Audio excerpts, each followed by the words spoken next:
அன்பு மாணவ செல்வங்களுக்கு கலாபாரதியின் வாழ்த்துக்கள் கோடி. சரிங்களா?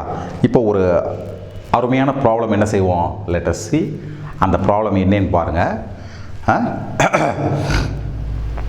a body of mass 5 kilogram, ஒரு பொருள் ஒரு மாசினுடைய நிறை 5 kilo, okay, is acted upon by two perpendicular forces.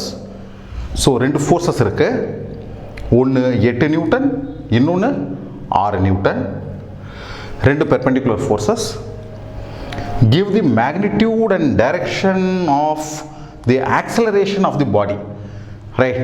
அப்போ என்ன கேட்டிருக்காங்கன்னா, அந்த பொருளினுடைய மேக்னிடியூட் எவ்வளவா இருக்கும், டைரக்ஷன் எவ்வளவா இருக்கும் ஆக்சலரேஷனுக்கு. இப்படி என்ன செஞ்சுருக்காங்க, அந்த கொஸ்டின் கேட்டிருக்காங்க.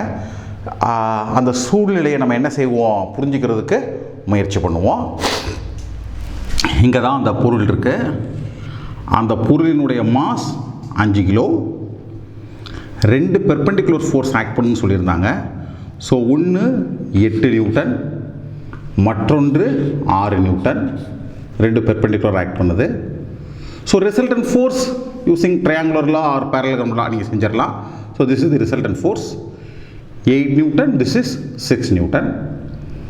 ஸோ இந்த பொருள் என்ன ஆகும், இந்த டைரக்ஷனில் நெட் ஃபோர்ஸ் கிடைக்கும். ஸோ நெட் ஆக்சலரேஷன் இந்த திசையில் தான் இருக்கும். ரைட்? ஸோ முதல்ல நெட் ஃபோர்ஸ் கண்டுபிடிப்போம். Net force is equal to root of 8 square plus 6 square, root of 100, 10 Newton. So இதுதான் என்னது, நெட் ஃபோர்ஸ். ஆங்கிள் கண்டுபிடிக்கிறது என்னன்னு கேட்டிங்கன்னா, tan inverse of opposite side by adjacent 6/8 is equal to tan inverse of 3/4. So 36.87 degree. So இதுதான் ஃபோர்ஸோடைய direction, ஃபோர்ஸினுடைய magnitude. So magnitude 10 newton, direction 36.87. Acceleration எப்படி கண்டுபிடிக்கலாம்னு கேட்டிங்கன்னா, that is acceleration is equal to force by mass, F is equal to ma. So A is equal to F by m.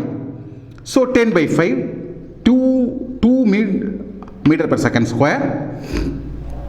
So இதான் என்னது, this is the magnitude of acceleration. So direction எவ்வளவு, 36.87. So 2 metre per second square acceleration 36.87 டைரக்ஷனில் இருக்கும் என்பது தான் இதற்கான பதில். So it is a simple problem.